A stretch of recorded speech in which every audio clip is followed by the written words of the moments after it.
It's time to put the second quarter of the Orlando Magic season in our rearview mirror. Look ahead to the final 41 games or the next 20. I like to split the season in quarters. We're going to name our second quarter MVP. You could probably guess who it is because I put his picture in the show title. As well as ask what other big questions we have for the next 20 games. Let's get to it. It's time for Locked On Magic. You are Locked On Magic, your daily Orlando Magic podcast. Part of the Locked On Podcast Network. Your team every day.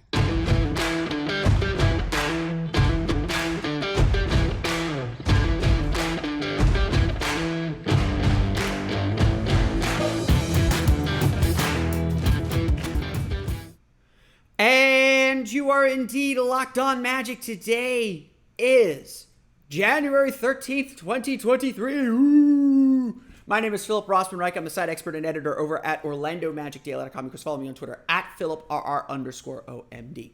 On today's episode of Locked On Magic, we name our MVP of the second quarter, put a little bit of a bow on the first half of the season and what we saw, why the second quarter MVP is not who you think and maybe not the obvious choice, but actually is. We'll get to that coming up here in just a moment. But first, we want to thank you again for making Locked On Magic part of your day every day, no matter when you listen to us, whether it's first thing in the morning, whether it's right when we upload. We truly appreciate you making Locked On Magic part of your day every day. Remember, there's a great Locked On podcast covering every single team in the NBA. Just search for Locked On and the team you're looking for, the Locked On Podcast Network. It's your team every day. If you've listened to this podcast, you know that I like to divide the season into quarters. The games are divided into quarters. I divide the season into quarters. And so every 20 games or so, I like to take a step back and assess where the team is at. And as well as look ahead to what we want to see in the next 20 games. 20 games isn't a lot. It's about a month and a half, a little bit less than a month and a half of a season. And so it goes by quickly. And of course, by the time that we chat here heading into the fourth quarter of the season, we will be past the trade deadline. We will have the final version of this team and have a better understanding of what this team can accomplish this season, as well as what they're setting up for next season. So we will get into a little bit of those questions and what we'll see in the next 20 games. 20 games, because the third quarter of the season is 21 games long. That's how I divide it, at least. We'll get to that coming up in a bit, but let's take a step back first and really recap what the second quarter of the season was about. Let's really get into what mattered over the past 20 games. The first quarter of the season was about survival. The Magic had injuries. Markelle Fultz missed the whole first quarter of the season. Cole Anthony got hurt. Mo Wagner was out, was just coming back. Jalen Suggs was in and out of the lineup. Paolo Banchero had injuries. The first 21 games were about survival. And while the team's record wasn't good, and we had a lot of questions about the culture that was being developed and whether this team was truly taking those next steps that they said they were going to take, we still saw some really positive and interesting things. The Magic had to play Franz Wagner as their main ball handler, and that created some really special and interesting ideas and concepts for this team moving forward. I would say, again, I repeatedly say this every time we talk about the postseason, because I am a believer that this team should be going for the postseason and all that, but the season was never about wins and losses. I say that all the time. It's never really about wins and losses. It's about the things we learn along the way. It's about getting better, development, all that jazz, but it's about what we can learn about this team along the way so we can build the ideal version of this team around its 2-3 stars, whoever they are, certainly around Franz and Paolo, so we can build around them and make them as good as they can be. As everyone would say, obviously the big thing that this team needs is knockdown shooters, is good three-point shooting, probably some better perimeter defense, the ability to slide Franz Wagner down to the three a little bit more instead of having to play the two.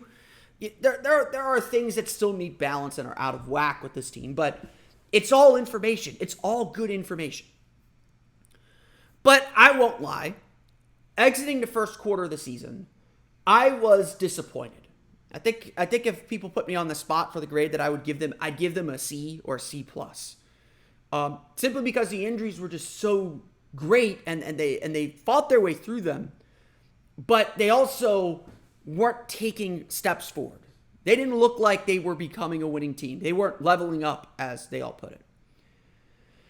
And so the past 21 games now, the second quarter of the season, became suddenly about stability, about consistency.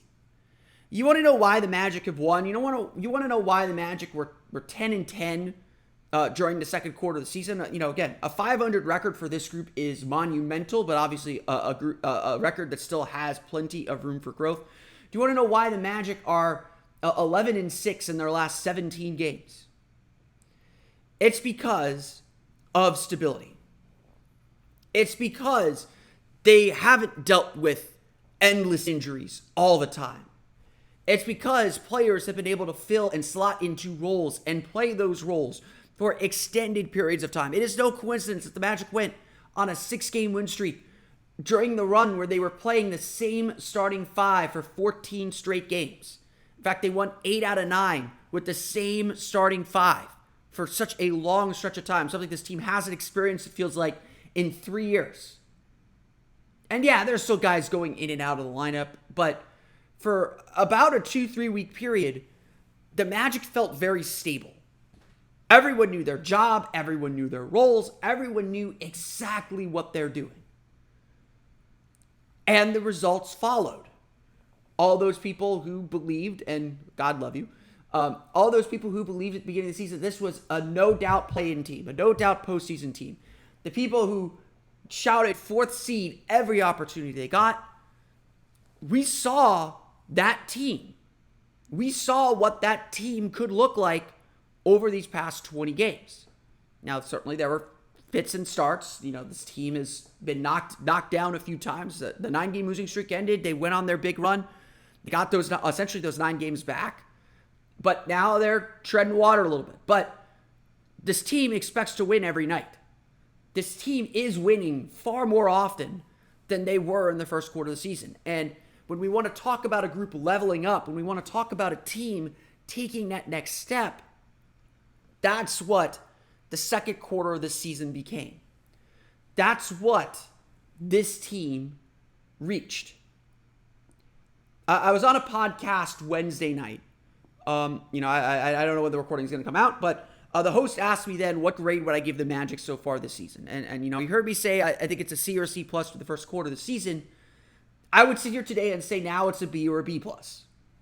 The team, all the things that we asked for in the first quarter of the season, where the team was struggling to string wins together, where the team was struggling to show progress, now that team has made significant progress. They have made significant steps forward. They have taken huge leaps. Maybe not the leap, maybe not the big leap toward, oh my God, this team is a play-in contender. But look, the NBA midseason media survey said the Magic have the second best young core in the league. People who watch this team, people who are seeing this team and seeing the skill level from guys like Franz and Paolo and the defense from Wendell Carter, they see a young group and are like, this team has something. And of course, the next step is now to nurture that something and to grow it into something real, into something that can compete in the postseason night after night after night after night. And again, this is such a young team. They are learning some of these lessons. The loss of Sacramento was a key lesson in learning how to manage success, how to manage expectations, how to find and gut your way on the road. And they applied those lessons the very next night against Portland. These are the things you want to see. These are the moments of growth you want to see from a young team. The vibes around this team are unlike, the closest thing I could say to the vibes around this team are the 2019 run when they went 22-9 to make the playoffs, or frankly, the 2015 run with Scott Skiles in December when they were above 500 in December, 19-13, looked like they were going to make the playoffs. Obviously, things derailed pretty quickly on that one with a 2-win January and all that jazz. Magic played the Jazz tonight. This second quarter of the season showed what stability to the lineup and what this team is capable of being. And that's all we've asked of this season. And that leads us to our second quarter MVP. The player who exemplifies this consistency, this stability, the player that seems to give off the level-headedness this team needs. It's not the team's top scorer. It's the team's on-court leader. We'll chat about Markelle Fultz and the impact he's made, why he's my second quarter MVP. We'll get to that coming up here in just a moment. But first,